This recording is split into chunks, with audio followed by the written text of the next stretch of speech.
It's a calm, clear morning on December the 7th, 1941. Two young pilots, Lieutenant Kenneth Marler Taylor and Lieutenant George Welch, sleep off a long night of partying at their barracks in Honolulu, Hawaii. Then, suddenly, the air raid siren jolts them awake. No, 5 more minutes. The sleep-deprived men hurriedly stumble off their beds. Looking out the window, they expect it to be little more than an inconvenient drill. I'm never drinking again. But those hopes are dashed as the distant echoes of explosions, gunfire, and low-flying planes reach the two men. The realization dawns on them, and they leap into action, their adrenaline more than making up for the less than 2 hours of sleep. Taylor calls their base for instructions, but nobody answers the phone. Thinking quickly, Taylor remembers that there should be planes at Haliewa, a temporary strip for training, and calls them directly. Miraculously, someone answers, and Taylor orders them to prepare 2 planes as fast as possible. They run to their car, still wearing their tuxedo pants from the day before, and Welch races 10 miles to the airfield. Pillars of smoke rise above the installations as the Japanese destroy everything mercilessly.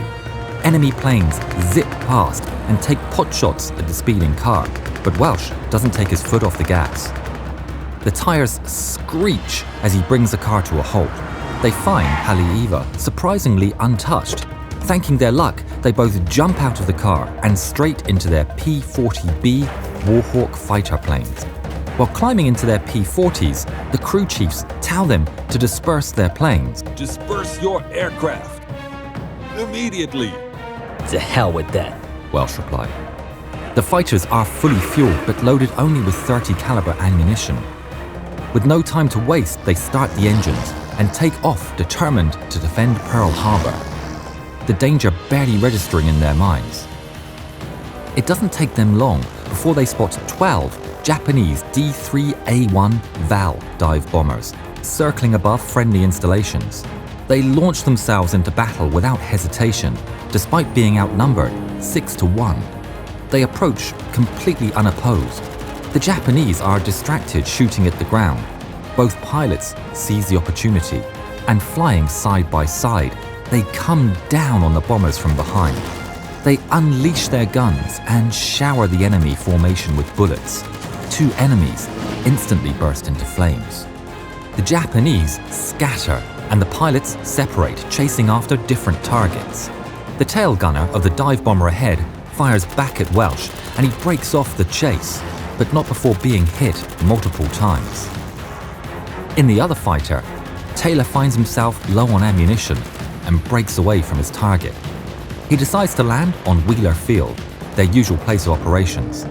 He can see the devastation as he approaches, but thankfully there are no enemies. He brings it down to land in the middle of a grim scene. The place is wrecked, lines of planes burn in the open, hangars are collapsed, and bomb craters litter the area. Once on the ground, he finds his partner, Welch, has already landed and is resupplying with the help of brave ground crew. His plane is clearly damaged, but still airworthy. The battle rages on in other parts of the island, but to the men's shock, several officers run out of the ruins and order them to leave their aircraft immediately. Men, get out of those planes. They admonish both Taylor and Welch for attacking without orders. We don't have orders. We've not been instructed to engage. Then, in the middle of the altercation, another formation of bombers is spotted, headed straight for their position. The officers and mechanics run for cover, while Taylor and Welch jump back into their cockpits, completely ignoring their orders. They turn on their engines and taxi to the field. Ammunition boxes and tools abandoned by the mechanics fall off Taylor's wing in the process. They pick up speed towards the incoming dive bombers as bullets hit the ground around them. They take off just as the enemies fly past overhead. The 2 pilots turn around and give chase. The bombers disappear into a cloud, and Taylor follows them. The cloud obscures his vision for several seconds, which seem like an eternity. He emerges on the other side and sees a Japanese bomber right in front of his nose. Surprised, he fires a burst into the plane ahead before a volley from another bomber hits him from behind. His plane is rocked violently. One shot hits a cockpit, coming to within an inch of his head before exploding, sending shrapnel into his leg and arm. He later said, "It was of no consequence. It just scared the hell out of me for a minute." Ignoring his wounds, he breaks away from the chase and desperately tries to get rid of the bomber on his tail.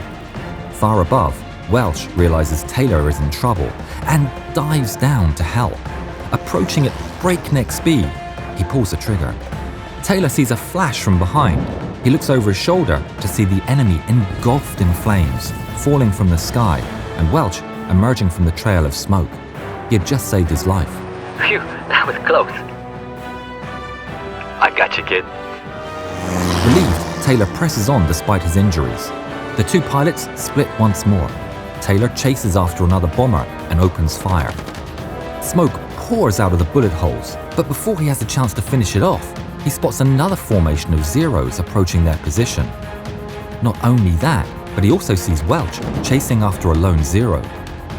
Concerned that the formation will catch his friend off guard, he breaks off his attack and heads to meet the incoming enemies, leaving the injured bomber to its fate. Fortunately, the incoming formation turns away and avoids the airfield before any more fighting can take place. Welch shoots and takes down a Zero he was chasing. They both land back on Haliewa airfield. Both of their planes have heavy damage, but despite being tremendously outnumbered, they had both survived. Welch ended the day with 4 confirmed kills to his name, while Taylor had 2 confirmed and 2 probable. After the war, Japanese reports and interviews of Japanese pilots involved in the attack revealed that the two men's actions likely prevented an assault on Haliewa airfield, sparing the men and equipment stationed there from the worst of the onslaught. The two men, exhausted, drove back to their barracks in their Buick. They were stopped by their squadron commander, who was rushing in the other direction to determine the fate of the planes on Haliewa. He shouted at the two pilots, You men, turn around. We're at war. Go to Haliewa. You hear me? It's an order. The men, still in their tuxedo pads, explained to their shocked commander the events of the day. Don't worry, sir. The planes are safe. And assured him the remaining planes were safe. They both received the Distinguished Service Cross for their heroic actions. Lieutenant Welch would also be nominated for the Medal of Honor, but would ultimately be denied for taking off without orders. Lieutenant Taylor also received a Purple Heart for the injuries he sustained. Taylor survived the war and retired from the military in 1971, living a peaceful life with his family until passing in 2006.